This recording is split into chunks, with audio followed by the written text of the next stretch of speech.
Do you know this feeling when you note that something is just there, but it doesn't make sense why it is there? Why is there a little pocket on my jeans? What does this traffic sign mean? Why are there so many keys on my keyboard that I never use? Do you think that you know how to use your computer? Let me tell you, and let me be very, very clear. You don't know. Think about saving 4 seconds out of 5 per task. If piled up, that's 12 minutes instead of an hour. Less time you spend doing your job, the less strain on your eyes at the end of the day, and the smaller the CO2 footprint you leave behind. So you are saying that finance frat boys have unique knowledge that can change your entire career? Exactly that. And it was always on the surface.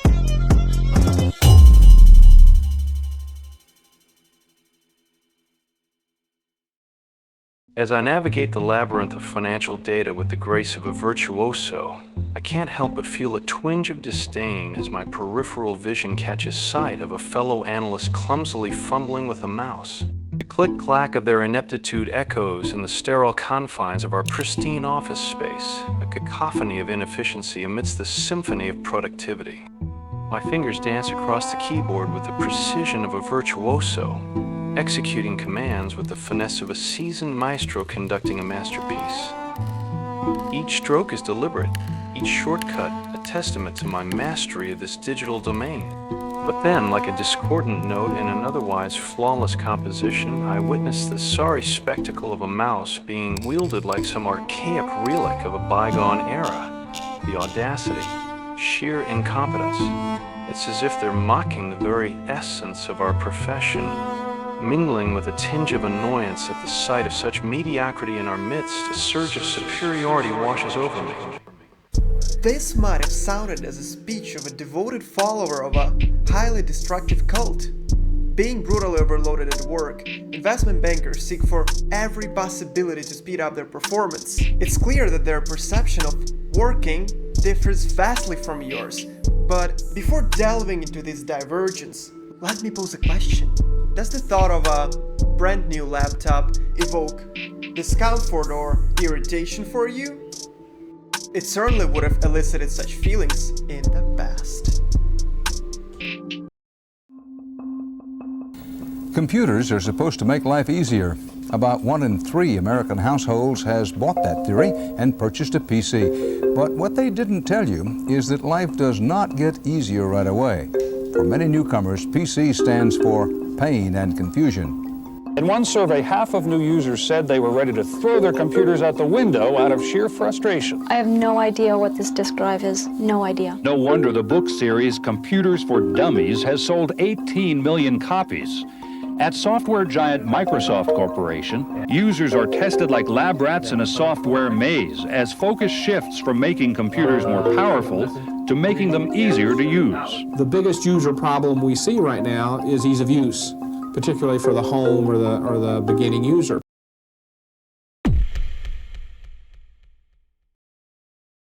Tell us about the mouse. What role does this play? Of special keys on the keyboard and making the keyboard larger and larger and larger to put a special key for everything.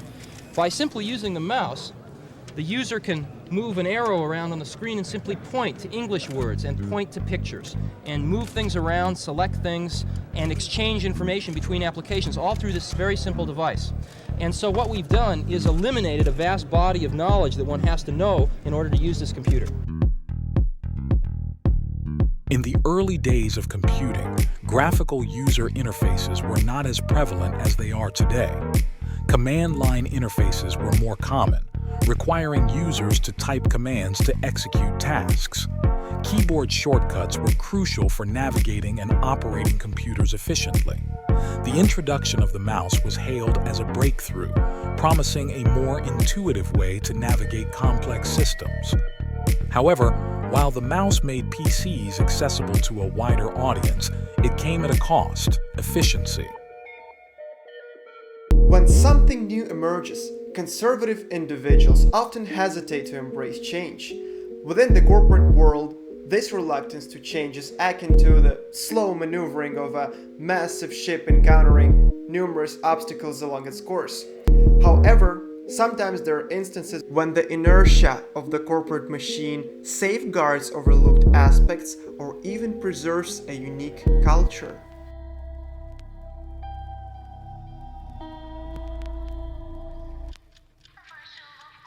Industries like finance were early adopters of computer technology. Banks, known for their inherent risk aversion, especially in matters of technology, often maintain programs with interface designs that appear antiquated. Paradoxically, these systems are perceived as stable and reliable.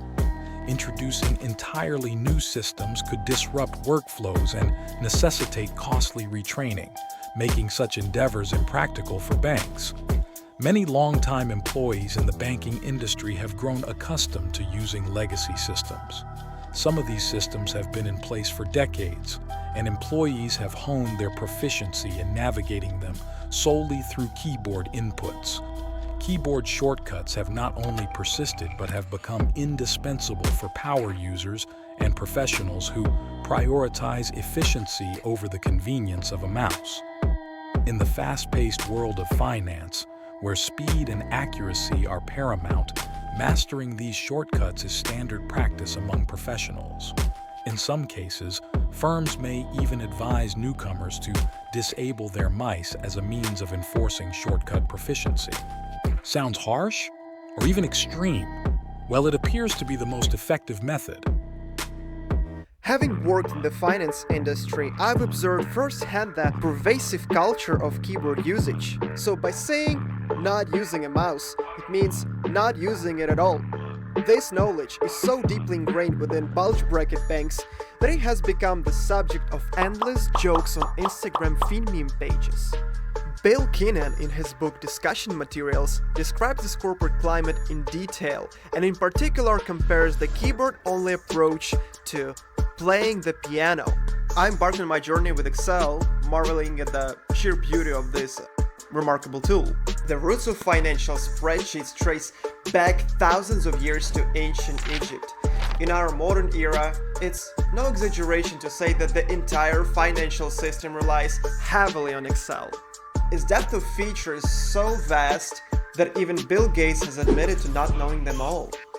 Inspired by the finance culture after a private equity summer internship, I became determined to learn these techniques. During my studies, I had been self-teaching the method, and that expanded way beyond Excel. As I ventured into different companies, I encountered a frustrating reality. Many smart and talented individuals, experts in their respective fields, lacked even the most basic understanding of keyboard shortcuts. Allow me to illustrate.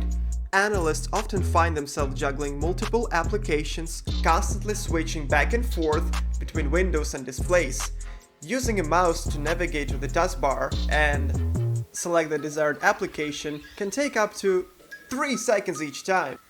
In contrast, Alt-Tab and arrows allows for instantaneous switching, taking less than half a second. Just using Alt-Tab can save up to 80% of man-hours per task. But let's examine a more extreme and disturbing example, selecting multiple rows in Excel. With a mouse, this process can be awkwardly slow and dull, requiring scrolling down to the last row, often overshooting and overselecting, then painstakingly scrolling back up. And for large data sets, this process can consume anywhere from like 30 seconds to minutes. If you recognize your colleagues, please send them this video. The Control plus Shift plus arrow down accomplishes the task within a second.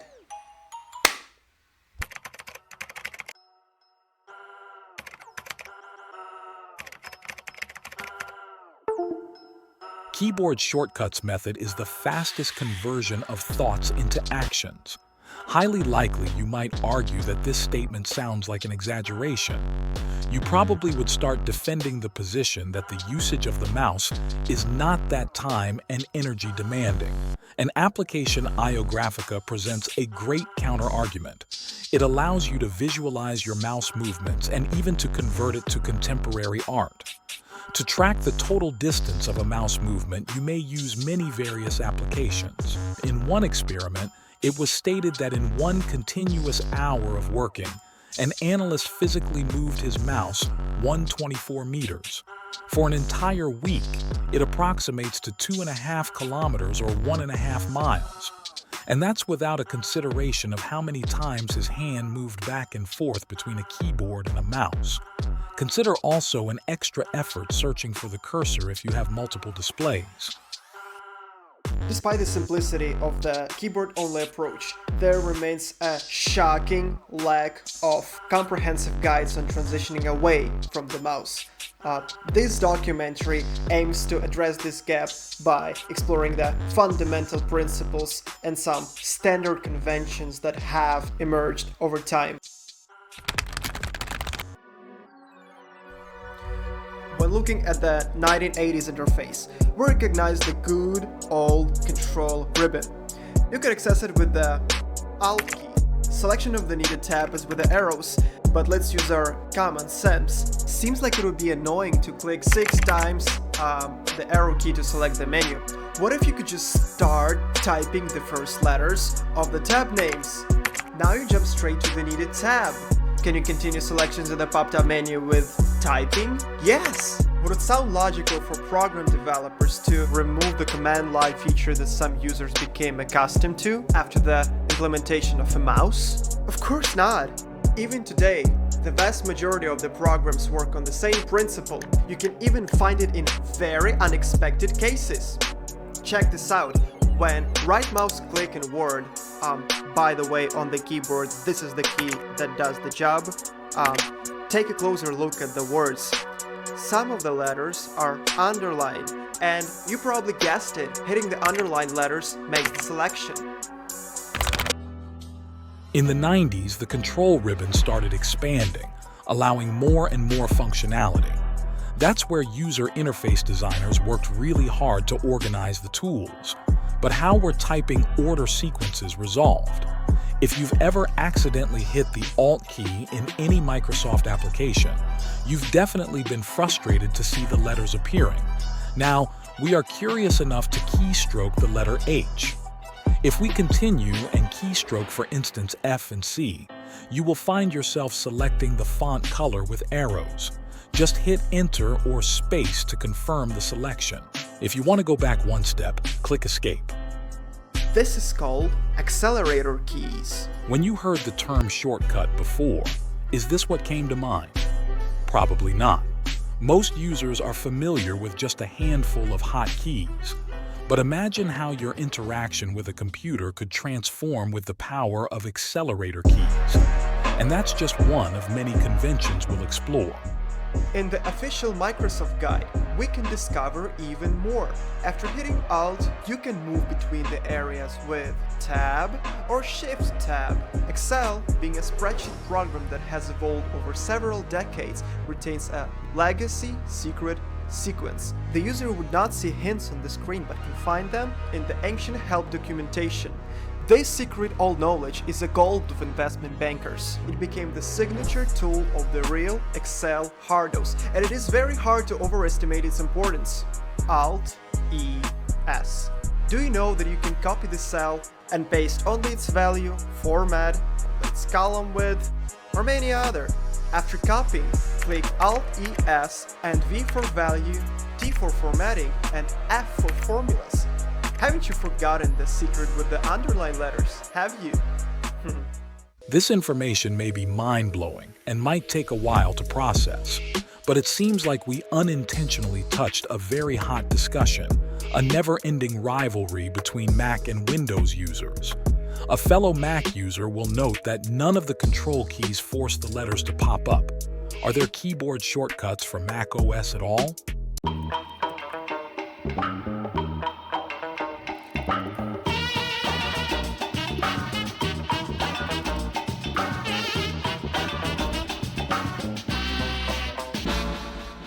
Let's summarize. In 2022, a company with a $1 trillion market cap addresses professional office users that its computers can run a software of their competitor that is available in the market for almost 40 years. The shocking emojis might be symbolizing a sensation. Well, Microsoft Excel was available for Mac the same year it launched for Windows in September 1985. Seems like office professionals for some reason have been totally ignoring Mac OS. Newcomers and corporations are usually surprised to learn that most of the hardware is run on Windows. For corporate professionals reliant on Excel for their daily tasks, when switching to Mac, The software serves as a prism, magnifying the contrasting user interface design philosophies embraced by two industry giants. Ironically, it is even highlighted in the commercial, the reliance on the mouse. Apple's design philosophy emphasizes simplicity and intuitiveness, which prioritizes mouse-based interaction. Trackpads that took over have been non-stop growing. The latest MacBook's trackpad-to-body ratio is at all-time highs. This trend is certainly followed by its competitors. Nonetheless, on Windows, you are allowed to choose your work style. So why wouldn't Apple allow both user interference options? The first assumption that comes into mind is that it could be a deliberate decision to limit Mac users and motivate them to use Windows instead. But such war move would be highly unlikely, as consumer discrimination would be a legal concern. Another assumption of absence of accelerator keys in Excel for Mac could lie in technical constraints. The macOS user interface framework and design guidelines may not easily support the implementation. Would such innovation require significant re-engineering? A third-party developer mimicked Windows-style shortcuts and now sells it to Mac users, proving that a single person could have done it. So why Apple has never challenged it? Well, there are still many mysteries. The iPad still does not have a default weather and calculator app, and they want to know why. So I use both systems, and I can tell you that after learning the typing sequences, it is so frustrating to be forced to use a mouse. You simply cannot unsee the underlying letters once you discover them. Fortunately, there is a paste special menu for Mac, and the convention is kept, but you cannot use the arrow keys or the tab key. This is often the case with Mac. Why can't we select using typing or the tab key or arrow keys like on Windows? It's a no-brainer solution if you misclick. Another great example is resizing. See how fast it is on Windows? Especially if you have multiple monitors. It really annoys me when I have no option but to aim for a small circle or to drag to resize on Mac. On Windows you switch between windows, whereas on a Mac you switch between apps. You select the app first and then you can select the window. Fortunately, Apple followed the convention for working with text. The command key is essentially the control key on Windows, so all these shortcuts are almost identical on a Mac. The trick is that these combinations may work in different applications in different ways. You'll see that all later, just keep watching. Now back to the thing. On Windows, you can conveniently copy many things one by one and then select what to paste. Why doesn't Mac have a clipboard? It doesn't make sense to me. I use this feature very often, especially with files. Both systems have great search algorithms. Working with browsers is probably the most important skill because we spend most of our time processing information. I really hope this isn't overwhelming, but it's not rocket science. It's all about repetition. For example, did you know that you can recover a closed page? That's right. Now, consider if you made a mistake like deleting something. These are the hotkeys to rectify this. Fun fact, it works in almost every program, just like Control-Tab or Control Page Up, Page Down. Okay, what if we hold Shift? We can move the tab. Sometimes you don't need a combination. Just hit Page Down or Page Up. And to go down, Home to go all the way up. Use Alt and the arrow keys to go to the previously opened page. To find something on the page, use Control F. For downloads, it's Control J. For history, Control H. And never forget of the Alt ribbon approach. In summary, mastering keyboard skills is a highly accessible endeavor for those willing to challenge themselves. While listing mastered keyboard shortcuts on your CV might seem cheesy, the efficiency gained is invaluable. The cognitive strain of learning and relearning lies in building new neural pathways in your brain. It requires body energy, as it involves a chemical process. But the primary hurdle in acquiring this skill isn't just inherent resistance. Ignorance is the main issue. After all, why seek out something that you don't know even exists? This project aims to infect you with the idea of alternative working methods. The goal is for you to pause next time you instinctively reach out for the mouse and consider, perhaps, there's a keyboard shortcut. By exploring this alternative path, you achieve the ultimate objective. The following segment addresses common questions encountered by those venturing down this path. offering hopefully illuminating answers. Best of luck on your journey.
cadence.